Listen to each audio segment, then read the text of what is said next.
Hello and welcome back. This is video number 2, and in this specific video we're going to show you a bird's eye view of how Facebook retargeting works.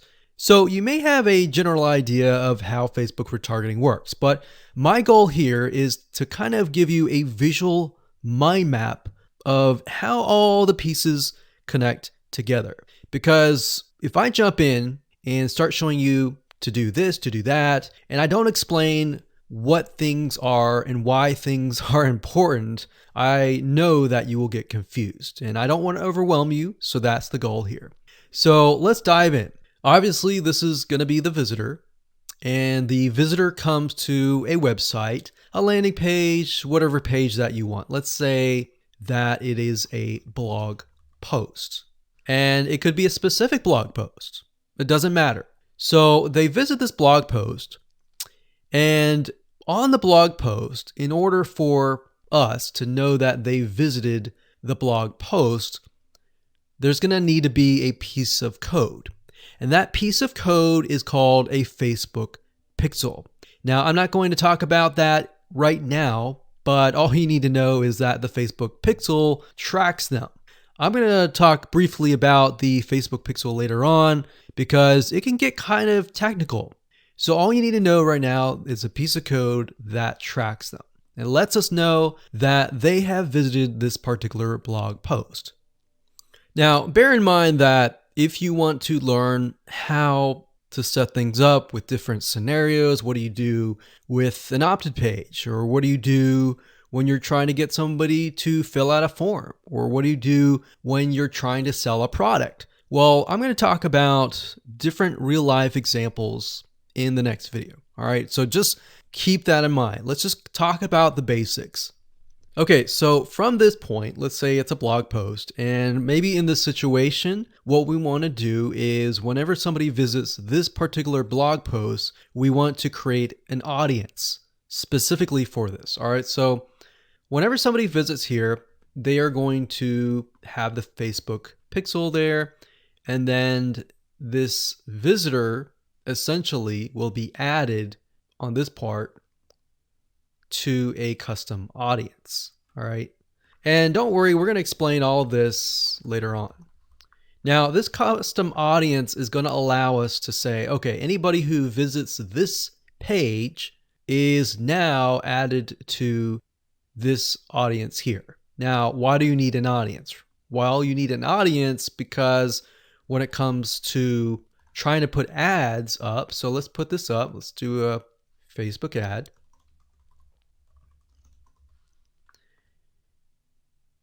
We have to find a way to show this ad to this audience. So obviously from the custom audience here in the Facebook ad here, directionally, we are going to show the Facebook ad to anyone who visited this blog post. So this is a very, very basic Facebook retargeting. So let me repeat this. Let's do a recap. A visitor comes to the blog post, and this piece of code is just happens to be on this blog post, which will allow us to know, okay, this person visited it and they're segmented into this audience, and therefore we then show them Facebook ads on Facebook to this custom audience. So that is a very, very basic scenario.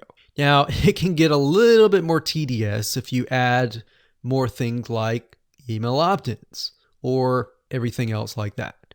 But I just want to start with the basics. We'll talk about more about real life examples in the next video.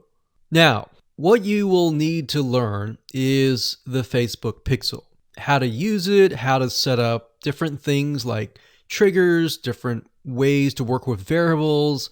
And the Facebook pixel is just more than a piece of code. It can track when somebody visits a page. It can track when somebody buys a product. It can track when somebody opts in. So in other words, if you want to know if a conversion happened, then you will need the Facebook pixel again. So the Facebook pixel is essentially a piece of code that is on your whole website, and based upon where they land, where they convert, it is all recorded.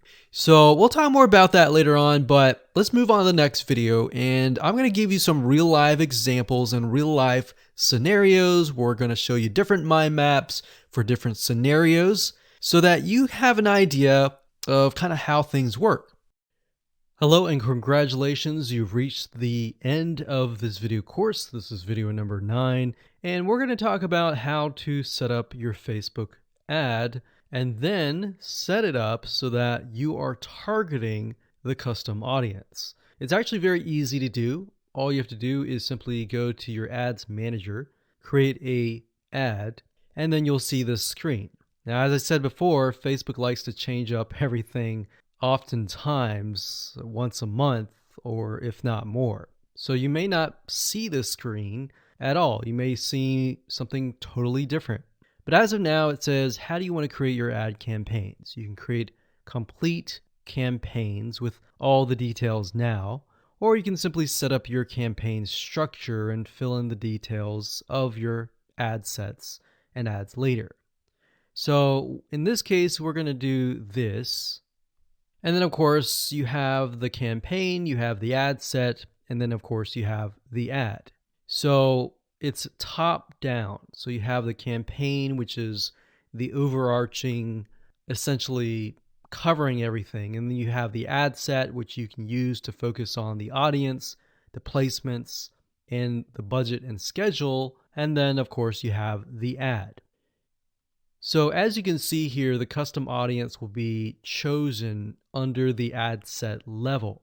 So at this point in time, you're going to want to choose an objective. Either you're trying to brand yourself and you're simply going to drive people to a blog post and that's it. Or you can use traffic, engagement, app installs, video views, which is great for videos, conversions, catalog sales, or store visits. Now, like I said earlier, most of your objectives are going to be traffic. So we're going to go ahead and click this here. And then, of course, we're going to name the campaign. We'll call it Retargeting Test 1. You can split test, you can do budget optimization. We're not going to do any of that. We're going to keep it simple. Now, as you can see here, this allows us to focus on a specific demographic. So we've got traffic, we scroll down, and this specific area allows us to choose the custom audience. So as you can see here, custom audiences, you simply click here and you will be able to choose the custom audience. Now, I'm not going to do that now because I've got several custom audiences in there, but you just click here and then choose the custom audience. And it's really that easy. Now, location allows you to specify a specific location. So if you want to do custom audiences, anybody who visited a specific page, but is also located in the United States and is within the age bracket of, let's say, 20 to 30 or even 60, and we only want to focus on men or women, and we only want to focus on a specific language, or we want to do all. So as you are changing these items here, you're going to see a little meter on the right hand side, and this will give you an idea of your potential reach or how many people you will be able to reach. Now, if it's a custom audience, most likely that number is going to be lower. And just bear in mind that if you just started your custom audience, sometimes it takes time and for Facebook to collect enough data for it to actually populate. So sometimes you may not even see it say potential reach 1,000 yet because it's still populating and you're still gathering enough data. So imagine Facebook is trying to gather enough data about your audience in order for it to actually show your ad to that audience. Now, you can specify it and make it more detailed, but I wouldn't recommend that. If you're focusing on a custom audience, I would focus on the whole audience. And then, of course, you have placements. We just choose automatic, and then the daily budget. Usually a good start is $5. You can run the ad set continuously starting today, or you can set a start date and an end date. And there we go. So all the ad set level is focused on custom audiences, the targeting, and all of that. And then, of course, when we move to the ad level, that is when we begin to create the ads, the graphics, and all of that. But I really wanted to focus primarily on this so that you can see where you're supposed to choose the custom audience. So you can only choose, in this case, you can choose several custom audiences, but you don't really want to, because you want to make a Facebook ad that is focused on a very specific person. And that's really all it is. And as you can see, it's not hard to do.